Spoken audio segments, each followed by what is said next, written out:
Hello, I'm Jenya DeLima. Welcome to Writing and Editing, the podcast that takes a whole person approach to everything that's related to both writing and editing. Writing about well-known historical figures can mean the author needs to go beyond the basics about that person in order to add to the discourse instead of just rehashing the same stories and the same stats that are already found in other sources. One of these well-known figures who continues to be written and read about today and who is a personal favorite of mine is Walt Disney. Podcaster, travel agent, and author Phil Gramlich is known for his wealth of Disney knowledge, which he shared through various mediums, including his new book, Walt His Park. This is How to Write About an Iconic Historical Figure. It's a pleasure to have you here, and I can't wait to chat with you about something that's also one of my key interests. Jenny, thank you so much for having me. I was just saying before you hit record, first of all, when you say author, that doesn't register in my brain yet, so I don't even have.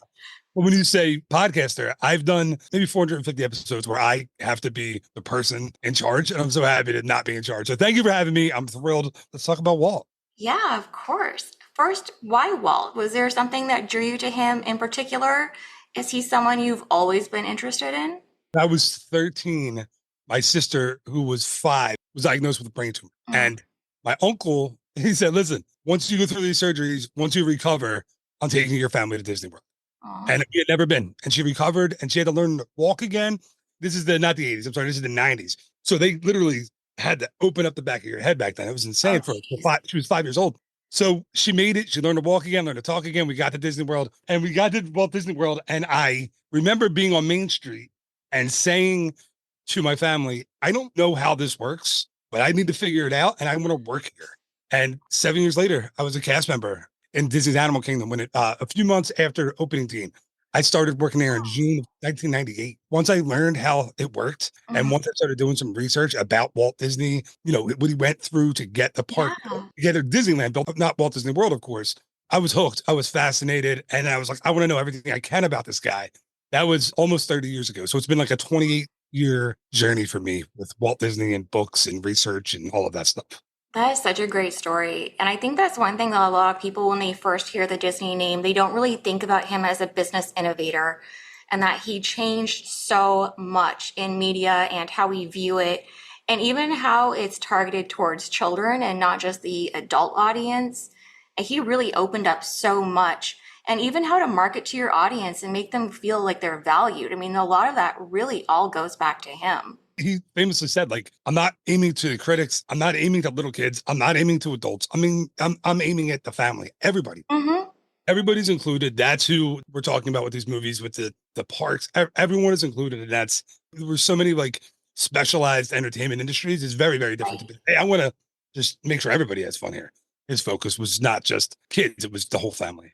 Yeah, completely agree. Not to go off on a tangent on the parks versus the person himself, but I think too it's important when people are, again, when they hear that name, don't judge it based off what you're seeing now. We need to look back at the original man, the guy who started it all, and why that foundation was even laid. Funny that you say that because that's what the book is. I found when I first started doing this, when I first started my travel business, that people don't know Walt is a real person. They thought he was a Yes. figurehead like Aunt Jemima, but he's not a mascot. He's not Bob's Big Boy. He was a real person. Yes. And I think that gets lost on not just young people. You'd be surprised. Like people Hmm. my age in their 40s were like, wait, Walt was real? Like, holy cow, where have you been? So that's another reason why I wrote it. So many of the stories that are in the book aren't ones that you'll find when you go to the parks or go to the hotels and you see the nods to Walt everywhere. This stuff isn't in there. So that's what I tried to do was tell stories that aren't the main kind of ones that you'll hear that the Disney company spins all the time. Yeah, that actually leads into something I want to talk about because not just in this book, but you post a lot on Facebook and share stories, and you're always really honest about who he was as a person. You're not touching on just the positives of his character and all the good he did. But even when you're honest, you might touch on something like his temper. You're writing with kindness and understanding of what maybe led to that or what would provoke it, or even how he'd go back and maybe try and buffer out some of those rougher moments. And I just wanted to touch on too, like, why is it important to cover the whole person and not just aspects of that person? I'm really passionate about that one. So thanks for asking that question because it's very important for people to understand like the person he was. And yeah, he had a temper. He wasn't easy to work for. He could be a bit of a jerk sometimes. He could. The reason I think I write it like that, and I kind of write it from a little bit from my perspective, like I run a business. Yeah. I have days that I don't feel like being nice to people. Sometimes I'm not, and I regret it. Right. The difference with me is I apologize. I like to think I apologize. He apparently did not. That wasn't something he did. He wasn't an apologizer. Which is he was the kind of guy that after he hurt your feelings and embarrassed you in front of a room full of people, he would come back in later and punch you in the arm and be like, we're buddies now, right? You're just like that. So I think he would be incredibly difficult to work for it in certain ways, but it is important to tell the whole story. Like, yeah, he was a hard person to work for, but he also, like, I've talked to Bob Gurr and Julie Andrews and Rolly Crump and every name, like these names that you go, holy cow, I can't believe, like, I've been in the rooms with them. I've talked to them. Right. To a man or to a woman, they all tell me, oh, yeah, he was a pain. He was difficult. And I get mad sometimes thinking about stories of him, of when we clashed and we butted heads, but none of them have ever said they regretted working for him. They all literally tear up Oh when my talking about gosh. that. Literally. I was in Bob Gurr's, and I'm sorry, I know that's like humble brag. I'm going to be honest with No, you. no, please, humble brag. You This is straight up bragging. I'm not humbly. I'm not humble. have. I went and had dinner at Bob Gurr's house, and we were sitting in the backyard, and we were talking about Walt. And that afternoon, I had visited Walt's grave. I told Bob, I said, we went to Walt's grave today. And I said, I'm sure you've been there. And he started tearing up, and he said, I've never been there. I didn't even go to the funeral. I couldn't. So to me, that's like, wow, that kind of impact. The guy died 50 plus years ago, and people are still having that. That's why the book's important. Like stories like that, I think they're not in other books. So I want to tell them. Right. Yeah, that was something else that I thought to ask about because you do have all these resources and not just secondhand information, but that you went out and conducted all these interviews yourself. So, how did you arrange doing that? And was it hard even to get an in with some of these people? So yeah, like I have to be honest. I started my podcast early. There were some famous Disney podcasters out there, but there weren't a million of us like there are now. Right. But back then there was, I don't know, 30, 40. So I got lucky on a couple. I think Bob Gurr, I found out he had a manager. And I just found his manager and I shot him an email and I was like, listen, Bob's a dream guest of mine and I would love to have him on. And I promote whatever he wants to do if he would come on. And he like the next day was like, Bob would love to do it. And he did one show and I thought that would be it. And then Hmm. I called him a couple days later and I was like, hey, if I keep promoting your bus tour that you do in Los Angeles, will you come on every once in a while and answer listener questions? He said Oh. yes. And that was 7 or 8 years ago. And, I text him like it's the Oh weird. my gosh. Trust me, I understand how insane that sounds, and I know I don't take it for granted. I'm very lucky. And like other ones, like Julie Andrews, I had a podcast that people were listening to at the time, and she just so happened to have a show that was coming out on Netflix. So I just shot Netflix an email, and I was like, hey, I would love to talk to Julie Andrews. And I forgot about it because I was like, that's Oh not my goch. right. It was like 7 years ago. I remember I was taking a shower. I had my phone in the bathroom. I always had my phone there. It rang, and I looked out through the glass, and it said New York, New York. And I was like, you know how your phone rings? You're like, I'm not answering that. Right. And I forgot about it. And like an hour later, I was having to catch up my son on the front lawn.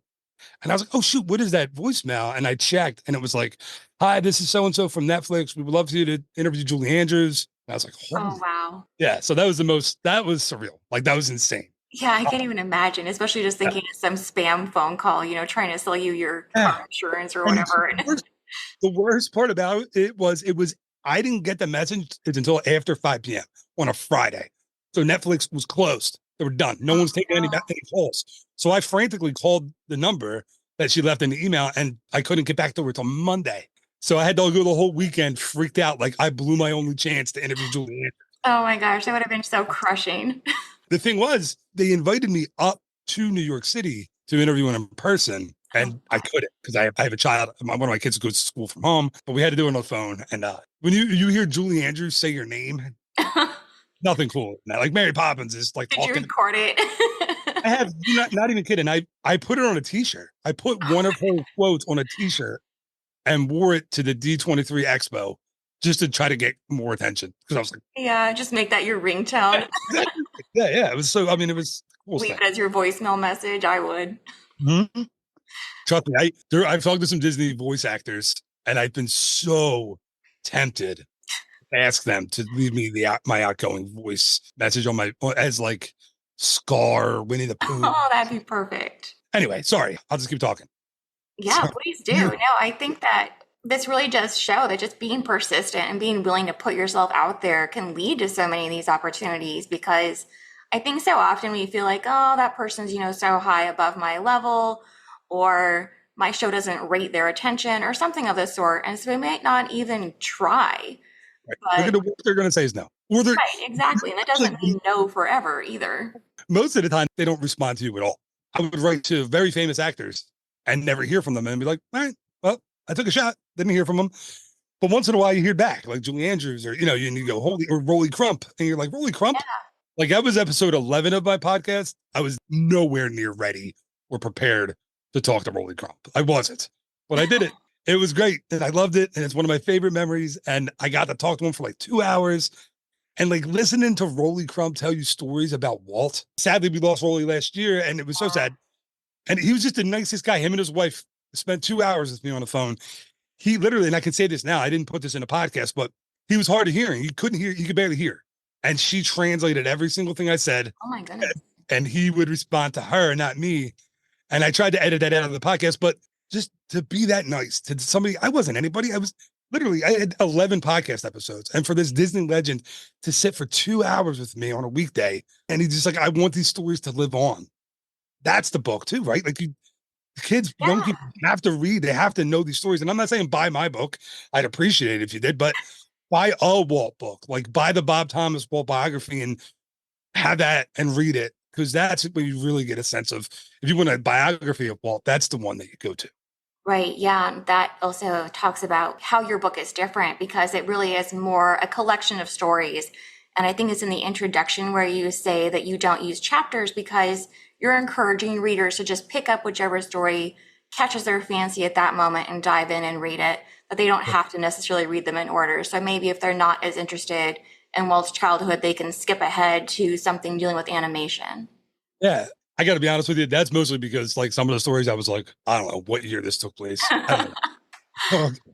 So it does go linear. Like the chapters aren't linear, but not really. Like one story may have happened 2 years before the next story in a book. And I don't put a whole lot of dates in the book. If it's definite, I do. But mostly the book is stories that have been told to me where I've read and then heard from somebody else, or I've heard at a convention, or we've been in line at something and somebody's like, oh, did you hear about what Floyd Norman said? And I'm like, no. And then you remember it. And that's, those are the stories. And that's what goes into the book. And I don't know, it's just, it's fun. It's different. It's not, like I said, like you said, it's not a straight biography. It's different.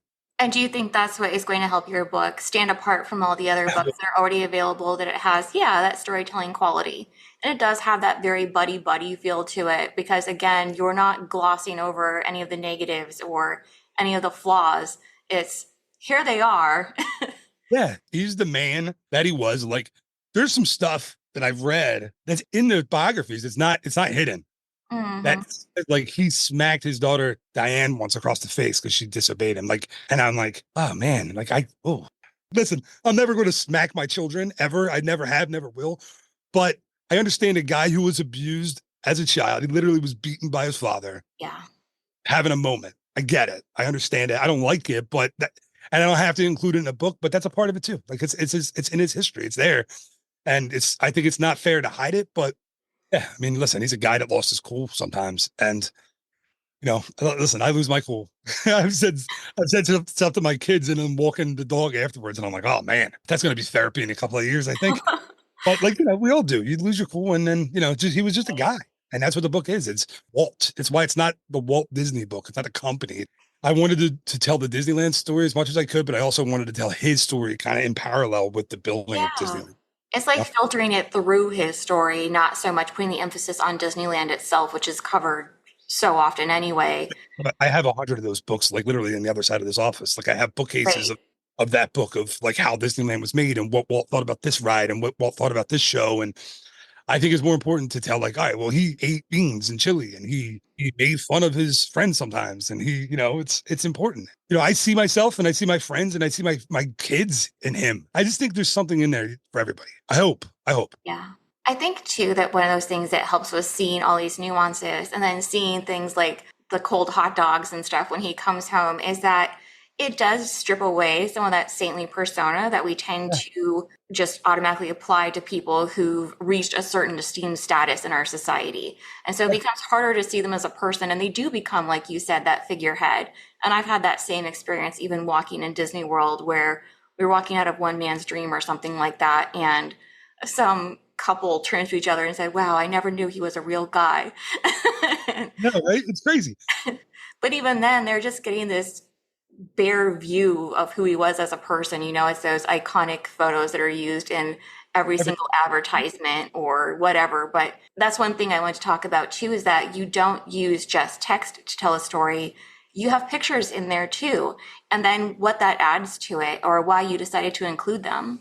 So I'm a visual learner, right? I learn by seeing stuff. My publisher was so annoyed by me because I tried to put 100 more pictures in the book, right? And he's like, Phil, you don't need a picture for every chapter.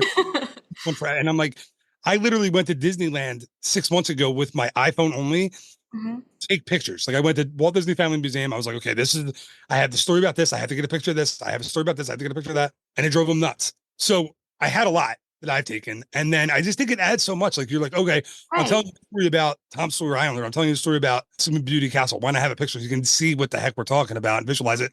I just think you need visual cues. You need to see what the heck we're talking about. And I got lucky that a lot of people who went places that I haven't been sent me their photos, and I was able to Oh, include those. nice. Well, yeah, like the picture of, I don't know if you got that far. There's a picture of Walt's plane with Chuck Malone, who was Walt's private pilot, and the Seven Dwarfs and Snow White. That picture was sent to me by Mark Malone, Chuck's son. Oh, And wow. Mark was also a private pilot for Disney for a number of years. And that's his picture. So I was able to put that in. And so I got a lot of great pictures that way too. Yeah. I think also the pictures go back to your in-person interviews and then using those as research or material, because you do get a lot more from it, even just when you were talking about that they would tear up. Well, you don't really see that and get the same feel if you're reading an interview that was written by somebody else. You miss so much of that subtext that you couldn't have included otherwise. And I think that's one thing that gives you a leg up as far as this story, because you do have those experiences to draw on and include, and that you also do apply your own interpretation or your opinion. You're not shy usually about adding that in as well, or saying, I can't believe that this happened, or I can't Yeah. imagine what so and so must have thought when. It's not a show. I really am this all shucks guy when it comes to Disney. Like I am really wide eyed. I'm thrilled. When I hear a story and I can't believe the reaction that the Imagineer had, that said something absolutely ridiculous. And I'm just like, holy, I can feel their embarrassment and their excitement. Like I love that. That's what the stories are about. And I never thought I was a writer. I tried to write when I was young, and I have kids, I have a career. I haven't had time. And then a year ago, literally almost a year ago, I was like, what if I write a story a day and see if it works? I'm going to do one with email. And then my wife and my father-in-law were listening to me and they were like, that's obnoxious. Yeah. Okay. And I was like, why not? I can email every day. They were like, that's obnoxious. People are going to get mad about that. They were like, put it on Facebook. My wife and my father-in-law said, put it on Facebook. Mhm. I have a lot of followers there. At the time, I had 12,000. And in a year, I went from 12 to over 50,000 in a year. Congratulations. That is amazing growth. It's the story. It literally is the Walt Disney. It's the only thing that I've done differently. And one of the last questions I had is the importance of looking up different sources and even finding out, well, was this actually what happened? Or is this something that's contradicting other information? And what did you do when you found that? And how did you sort through it and decide what to include and not to include in those cases? Good question. Lots of times I just get fact corrected by people who actually know. Like, because that's happened to me a bunch, and those people all get thanked in the book. If you look at the acknowledgments, you'll see some famous Disney names in there because those people have reached out to me when I've told a story that isn't right. And they're like, yo, get your freaking facts right and fix it. And I have. So, like, it's super important to be like, listen, I don't know. I wasn't there. I was born 12 years after Walt passed away, right? Right. So I don't know, but these are stories that are told to me, but I can't put it online or put it in a book before I double check and triple check and ask. And sometimes nobody can confirm it, but you're just like, I'm going to run with it anyway, because that sounds right. A story that Bob Garrel will tell me, I look it up or I try to find another source for it and I don't have it. And then I go, well, Bob's 93. Like nobody else knows the truth. So like if he's telling me that's my source, that I have to believe it. So that happened a lot too in the book, where like I don't have a book. It's just like I have the person that told me and they're sitting next to me and that's all I have, you know? But it's important to like do your best. But I say it in the beginning of the book too, like this isn't an encyclopedia. It's not a history book. It's not a biography. It's short stories that I am 99.9% sure that are true. There could be exaggerations in there. Sure, there could be. That's important that I make sure that, it's not a biography. It's not a history book. It is a story. It's a storybook. And I believe that 99.9% of the stuff in there is factually accurate. I think that says a lot about you just as a person, though, too, that you did not just your due diligence, but you went beyond that to make sure that you weren't misquoting someone or you weren't sharing a story that was erroneously told in some way for whatever reason. Because we do see that happen a lot. And they tend to just get shared and shared and shared without anyone looking into them. It's true. It's wild. At the end of the book, I have a bit about, well, who he wasn't. When I talked to Floyd Norman about it, he went into this whole thing and he said I don't know if you've ever heard Floyd Norman talk, it's very like, it's an event when Floyd talks. He's like, Walt Disney is not a racist. And then he waits. And he's like, Walt Disney was not a misogynist. And he waits. And it's like, okay. But like, it's so important. I put it in a book. Well, as a closing note, do you have a favorite Walt Disney quote that you'd like to share? Oh man, that's fun. I got to think. Like the famous ones, like, how about this? I'm not going to tell you a famous one. I'm going to dispel the most infamous one. If you can dream it, you can do it, right? Mm-hmm. It's attributed to Walt all the time, and he never said it. It is not a Walt quote. It was from Tom Fitzgerald, who was an Imagineer, I think the head of WDI now, and he wrote it for Horizons in the 80s.